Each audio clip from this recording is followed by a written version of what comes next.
Ooh, scammers are gonna scam. They are. Oh man, and the worst ones are the vultures, the bottom of the food chain. The worst ones are the alleged. I say alleged, very like people that are hiring for new jobs. Right? They'll call you and they'll say, "Hey, you're shooting for this job. Great, cool. We need you to send over a copy of your birth certificate, your social security card, your driver's license, and yada yada yada." And I work in IT, right? So, number one, fishy, right? Because I haven't gotten any offer letter that you're going to do a background check and that the job would be, I don't know, contingent on passing the background. This is the information you need. I haven't spoken to anyone in HR. I don't know what the job entails. Haven't had an interview. Haven't had the final interview. Haven't met the hiring manager virtually or in person. Nothing. So the first words after, "Hey, you apply for this job, we need you to send in your birth certificate, your social security card, a copy of your driver's license." Right? Because this job is for Border Patrol, and that's IT and Border Patrol. Okay, fine. No big deal. I understand the sensitivity of the client, and that they want to confirm that the applicants are citizens of the United States for obvious reasons, or whatever the reasons are. However, I'm still an applicant. I am not being hired by you to justify me just giving you over blindly my vital information, specifically my identity on paper, so that you can duplicate or keep on record, right? Because I'm sorry, the government already has my information from when I was born. My social security card, my driver's license, I'm already on Verify Me. I'm already on Identify.me. I've applied for other government jobs, and none of actual government jobs that have contacted me have told me that before I interview for the role, they require me to provide them my social security card, my birth certificate, my driver's license. So I'm sorry, I've applied for jobs with Homeland Security, with other, federal entities, FEMA, the Department of the Interior, the Department of State, the Department of Defense, and none of them,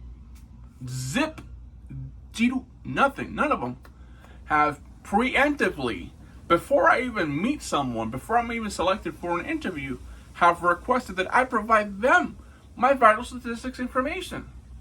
Not one of them.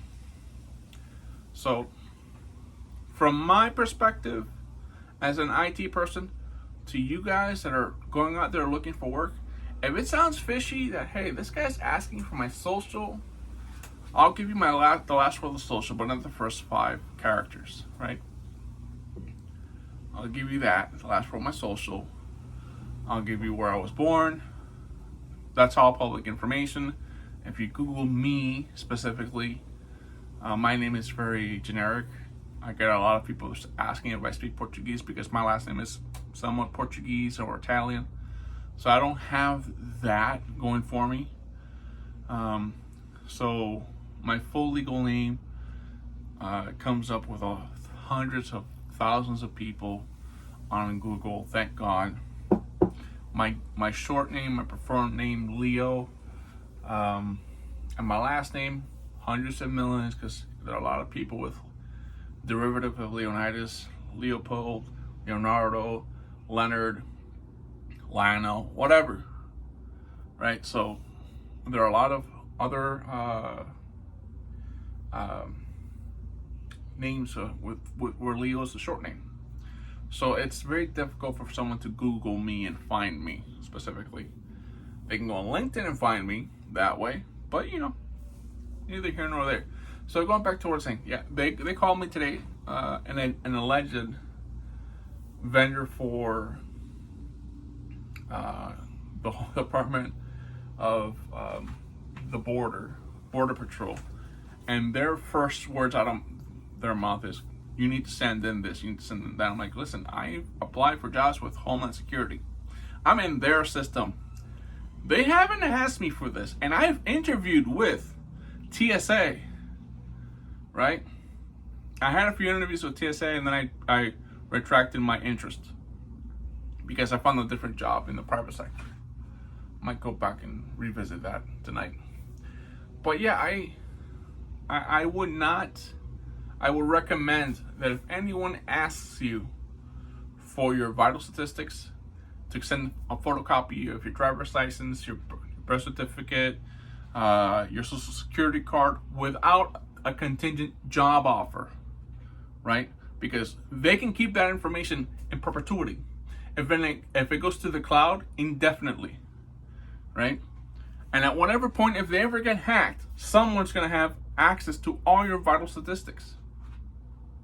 And me personally, I told them, I'm sorry, I understand that this is a requirement for the job, and I understand that this is going to slow down the security backlog or security certification process, and I'm cool with that.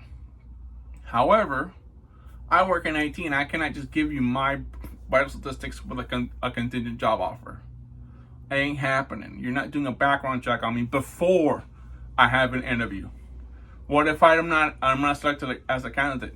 Then you still have all my vital statistic information in your files, and I'm going to say that, yeah, someone that I just spoke with on the phone for 5 minutes that has a copy of my birth certificate and my driver's license and my social security card is on the up and up, and they're going to delete that information if I don't get hired or selected for a position.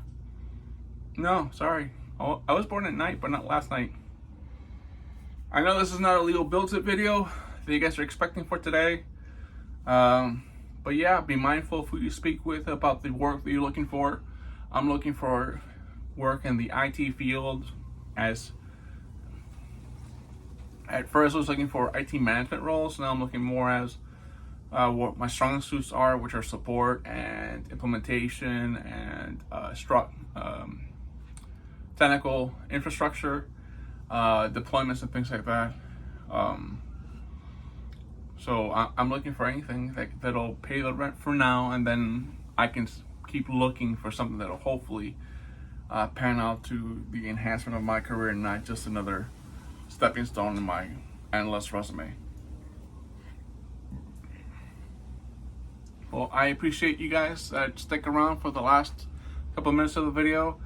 We're up to 204, I believe, subscribers as of today. I think today's the 16th of January. I have some projects in line that I want to do. Still looking to insulate the rest of the shed, the western wall, which is the wall I'm facing now, which is the opposite wall that I normally face, if you can tell from my videos.